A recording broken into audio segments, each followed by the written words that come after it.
In the soft glow of candlelight at La Belle Étoile, one of the city's finest restaurants, 7-year-old Ethan Harper sat with his small hands pressed tightly together, tears slipping quietly down his cheeks. Across the table, his father, Alexander Harper, 38, founder of a tech empire that lit up half the skyline, leaned toward a group of venture partners, his voice low and steady the way it always was during deals. But Ethan couldn't stop crying.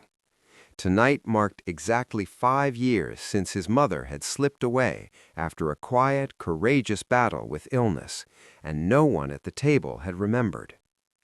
A young waitress named Sophia Morales watched from the edge of the dining room. 29 years old, with gentle eyes and a tired smile she saved for the hardest shifts, Sophia balanced plates with practiced ease. She was raising her own little girl, Isabella, alone, working double shifts to keep the lights on and the dreams alive. Something about the boy's silent sorrow reached across the room and settled in her chest like a familiar ache. She approached the table slowly. "May I bring anything else for the young gentleman?" she asked, her voice soft as falling snow. Alexander glanced up briefly. "He's fine, just overtired." But Sophia's gaze stayed on Ethan. She crouched beside his chair, careful not to startle him. "Would you like a warm cocoa?" she whispered. "The chef makes it with extra marshmallows when someone needs a little comfort." Ethan lifted his tear-streaked face and shook his head, almost too small to be heard. Sophia smiled gently. "You know, when my Isabella feels sad, we play a quiet game. We look around and invent kind stories about the people we see." She nodded toward an older couple near the window. "I think that lady with the silver hair used to be a ballerina who danced for queens." A flicker of curiosity crossed Ethan's face. He glanced at the couple, then whispered, "The man in the corner? He's probably a secret gardener who grows flowers that glow at night." Sophia's eyes lit up. "That's beautiful, better than mine." For the first time that evening, the corners of Ethan's mouth lifted just a little, but enough. Alexander noticed. He paused mid-sentence, watching his son's face soften in a way it hadn't in years. When Sophia stood to leave, Ethan reached out and touched her sleeve. "Thank you," he murmured. She rested her hand over his for the briefest moment. "Any time, sweetheart." Later, as the party prepared to leave, Alexander approached the host stand alone.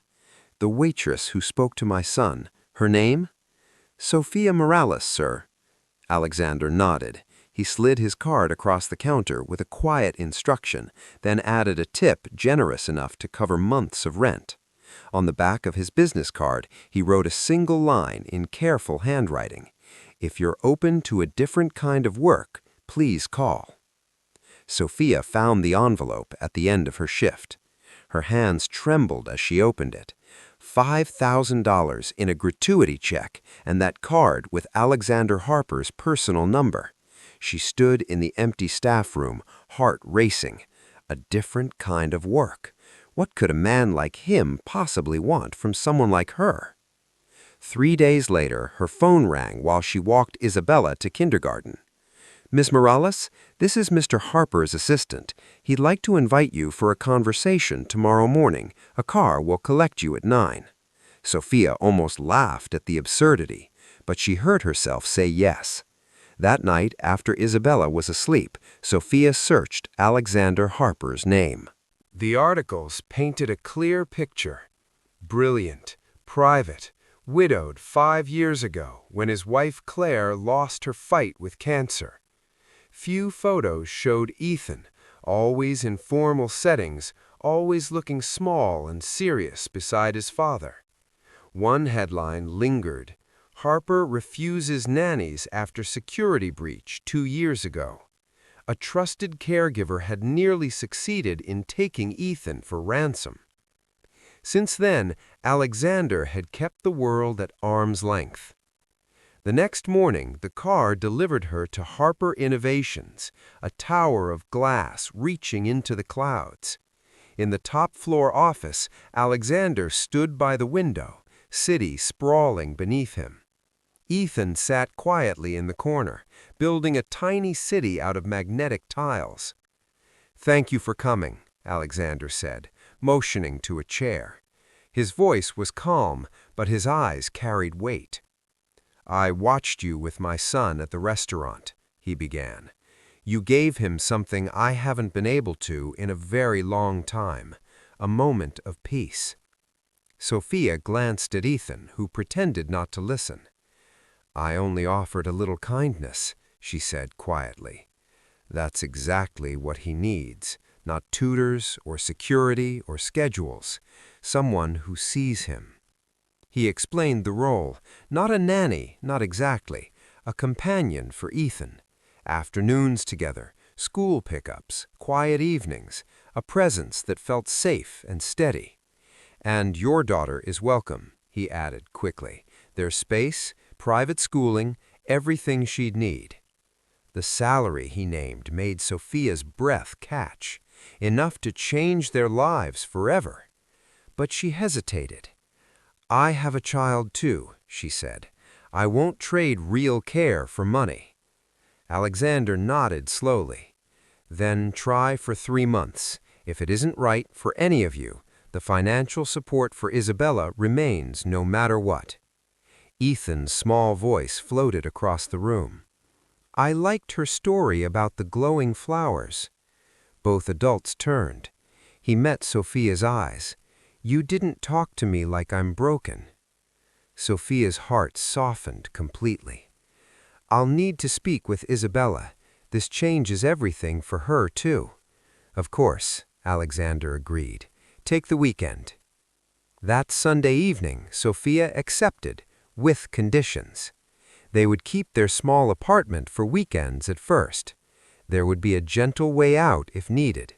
And most importantly, Alexander would promise to be more present himself. "Not perfect," she told him gently over the phone, "just present." After a long silence, he answered, "I'll try."